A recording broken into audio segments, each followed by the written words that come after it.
screen. So you can do Okay. yours, and away you go. Yeah. Okay. Hi. Good afternoon, everyone. That's working, so that's good. It's all right. Okay. Right. Let me just presentation mode. Yes. Hello.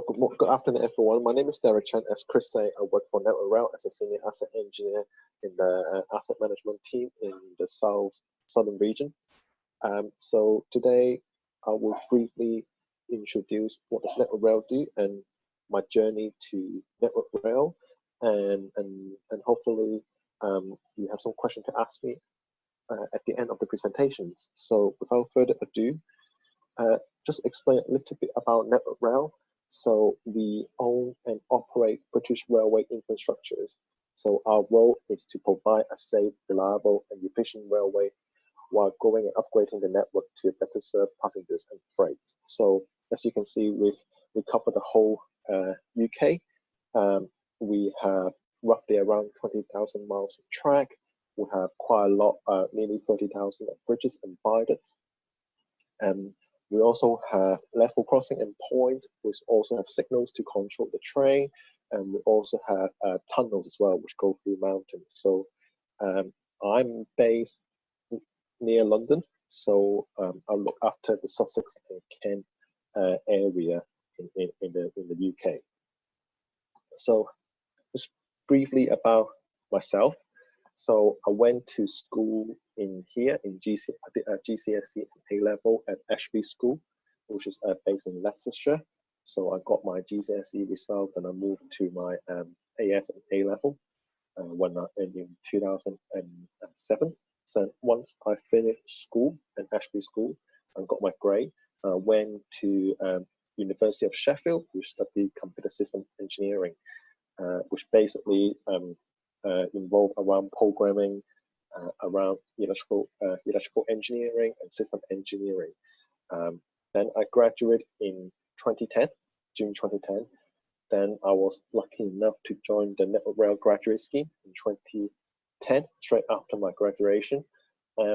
This graduate scheme is, I will explain a little bit about the graduate scheme later, but it's been a very good opportunity for me to develop my skill as an engineer. Then once I finished my graduate scheme, I was lucky enough to offer a job as a project engineer in 2014. Then I got promoted to a senior asset engineer in 2018, which was about a year ago. So as you can see, my journey with Network Rail has nearly been 9 years and coming 10 years in next year. So this company has offered really good opportunities to myself and to other young engineers as well to develop, and I'm really happy that I made the choice to join Network Rail. So why did I join Network Rail? I was really interested in physics, maths, and engineering. So my GCSE and my A-level, focusing on these subjects, I find it really interesting when I was a student in school. So I decided to choose an engineering degree to focusing on these three aspects. Therefore, I chose the computer system engineering in Sheffield, University of Sheffield. Then after I graduated, I was wondering what should I do, or how do I go about and develop this skill, this interest further. So I decided to join Network Rail. Also, Network Rail is one of the companies that has a wide range of different engineering. So they have civil engineering, they have electrical engineering, they have mechanical engineering, they have signal engineering. So I thought that Network Rail would give me a really good opportunities for me to develop my skill and become an engineer. And also, it also gave me a chance to actually using my skill set to improve the railway. And I see it's a big achievement for me to do that within these 9 years so far with Network Rail. So it also support me as a personal development into a charter engineer. For those that doesn't know what charter engineers is, it's basically accreditation from an institution to show you that you know what you have achieved a really good level of engineering. Therefore, you are a charter engineer.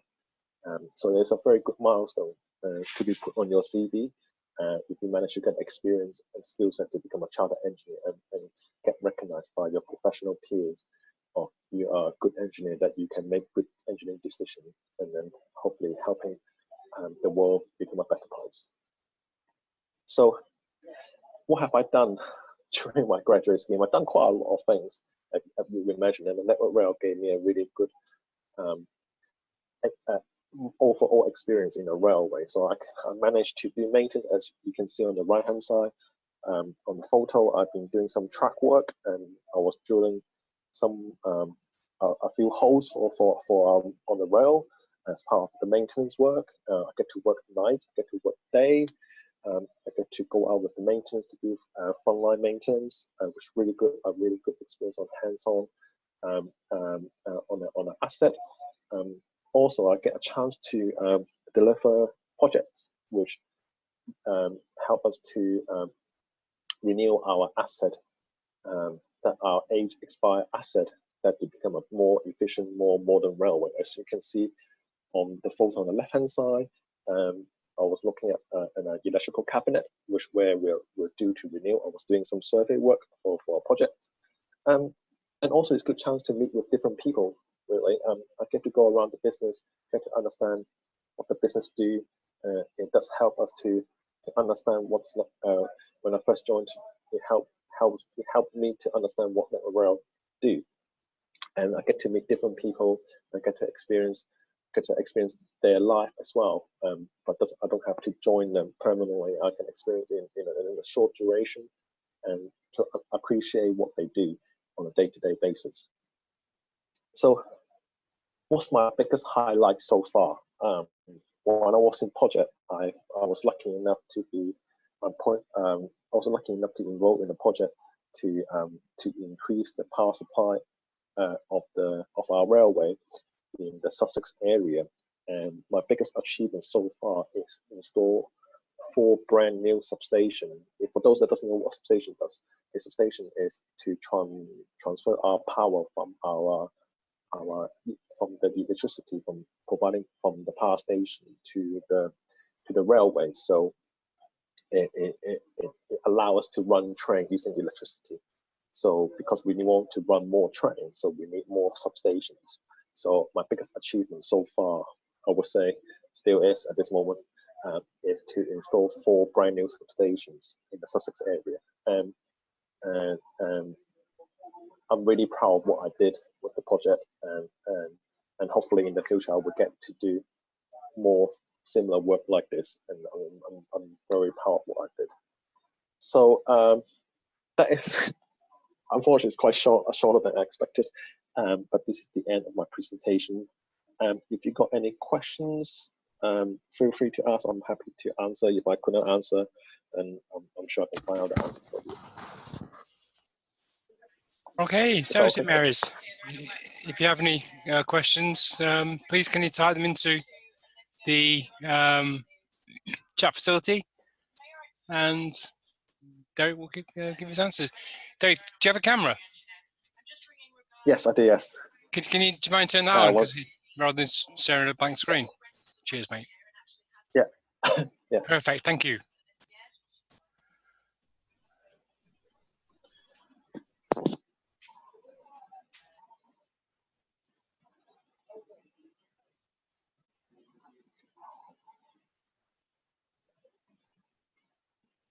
Okay, so the first question I have is, why did I choose Sheffield University?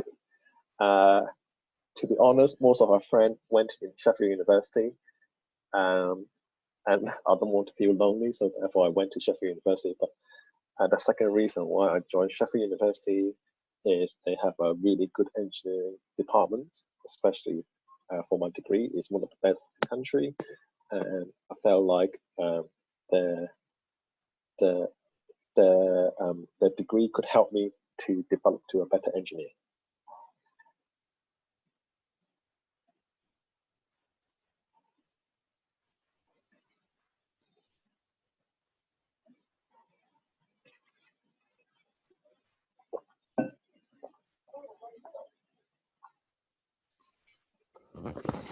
it's always a bit difficult when there's only one school on, because teacher has to find out the questions and then type them in. So there may be gaps. That's all right. That's all right. Okay.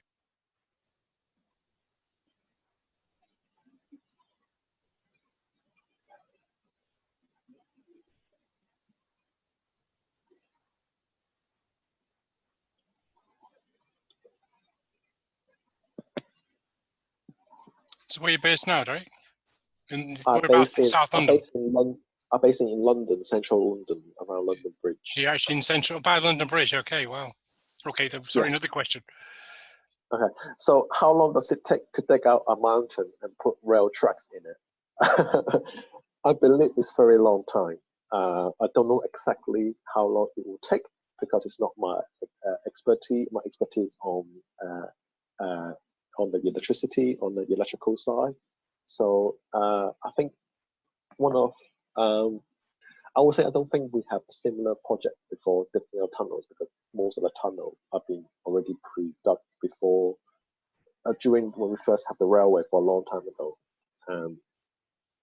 To use a similar example, which is Crossrail. I think Crossrail has, for those who are not familiar with Crossrail project, they managed to put 2 tunnels under the centre of London. I think that takes around a year or 2, from my memory, but it takes a long time to do that.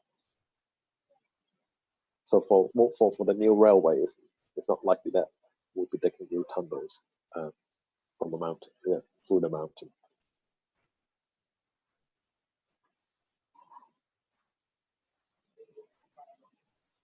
Oh, so the second question is, do I have to work all the time, or do I have time off? Yes. So I work normally Monday to Friday. So we get Saturday and Sunday off. But as you know, or probably you're not aware, we do have engineering work during the weekends and holidays. So I do get a time back to take extra day off if I work at the weekends, but my normal day is Monday to Friday. So I do have Saturday and Sunday off.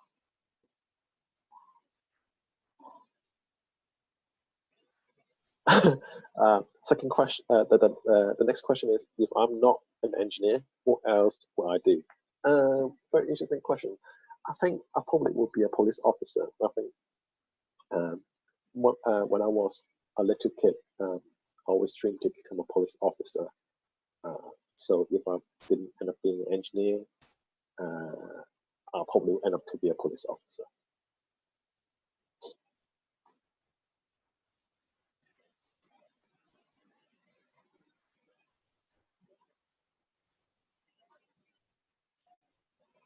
Okay, the next question is: what are the hardest tasks I have done to complete? Very interesting question.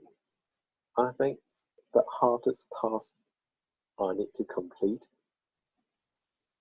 probably when you have not much knowledge about the work and you still have to do the work. So I don't have a particular task that I find it difficult. It's just when I first joined in the railway, I don't have much experience, so any task I got assigned on is always difficult to do. So so I don't really have a particular experience, but I remember when I first started on the railway, because I'm really fresh to the industry, I find it quite difficult to achieve every single task. Or even though they tell me what to do, I could just do it through the instruction rather than trying to understand what to achieve at the end. So I find it's quite difficult. But the more you do it, the more familiar with the task, because you've got more experience. So yeah.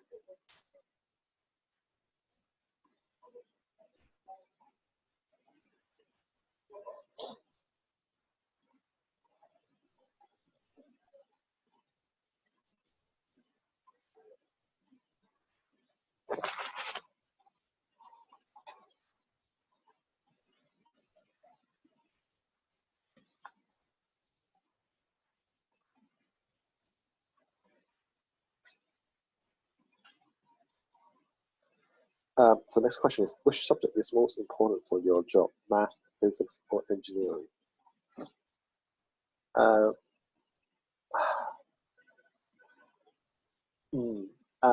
they all very important to my job at this moment. You need the basic knowledge of electricity in order to understand um, the job that I'm currently doing. But physics and math, they are linked very heavily. We do have equations to do to calculate in the physics in physics, so they do link uh, quite hand in hand. And maths probably a bit more because uh, when I'm doing projects, we involve in how much does it cost to do a project. So do involve in maths quite a lot. Engineering, uh, engineering is a bit difficult to say really, because when I was studying engineering at school at university, it's a different kind of engineering I'm doing at this moment. It was back in when I was at school and university, it's very theory based, but it's very practical. So it's a different type of engineering. So I would say maths is very important. If you get the maths right, the physics won't be too far away. And engineering is developed based on experience. So I would say maths probably.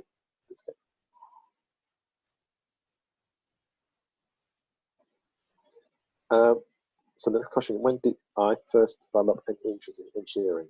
I think when I was at school, when I was in year 10, and I had to choose engineering as a subject. And I don't think I realized what is engineering. When I only realized what was engineering when I was year 11.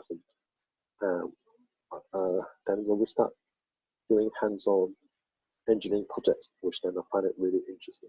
I'm really interested in those hands-on engineering work. Excuse me. So I find it really interesting from then on, and I know that I need I want to pursue an engineering career once I finish school.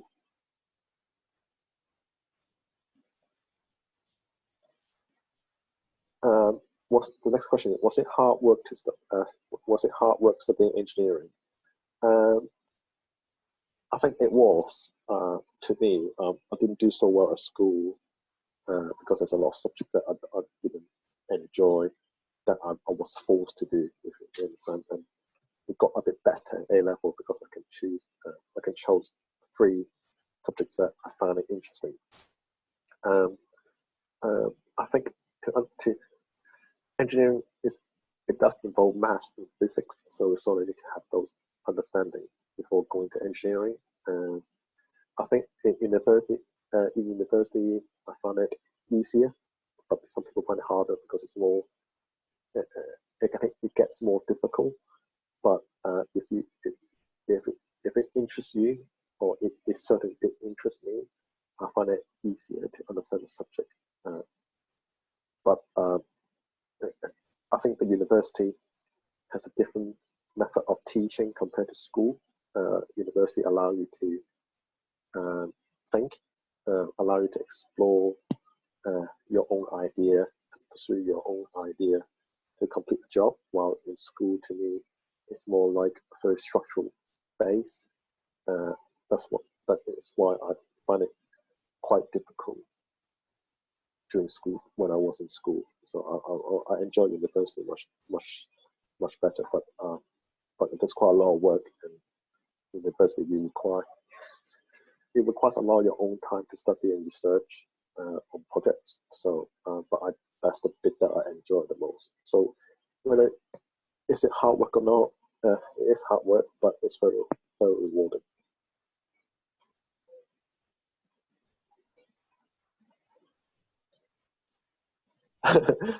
Next question is your job tiring?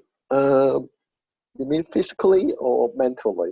Uh, uh, it is tiring, but it's also interesting as well. So it make the job more interesting, and you don't feel bored. So I think I only feel tired if the work is getting boring. If the work isn't interested, it won't tire me out.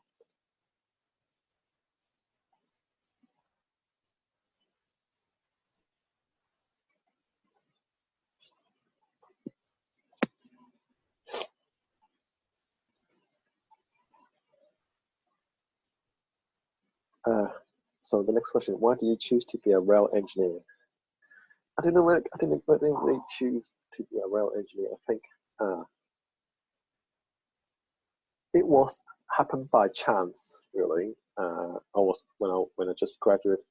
I don't think I deliberately chose to be in the railway industry. When I graduated from university, I was trying to look for jobs. Network Rail was one of the companies that I applied for. It was really by chance that they hired me to be an engineer, and then they sort of developed the future. Sort of started to develop the interest to be in the railway, really. So it happened by chance. I don't really have an interest on model railway or train spotting. It was more to the it happened by chance to join the railway industry.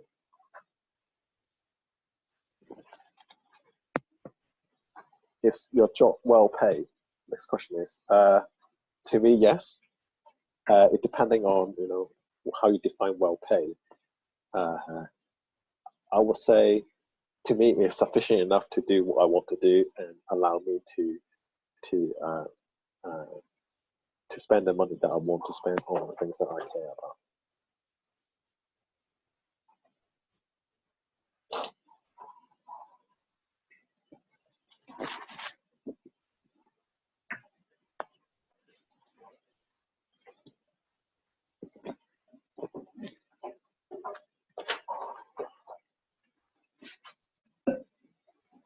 Oh, no problem. I'm glad that I can answer some of the questions that you have.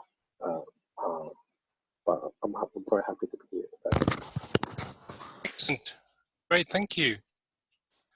So if there are no more questions, huge thanks to you, Derrick, and obviously thanks to Marys for joining us.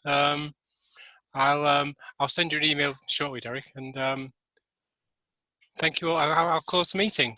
So okay, nice. thank you all very much. Speak to you soon, Derrick. Bye bye. Bye bye.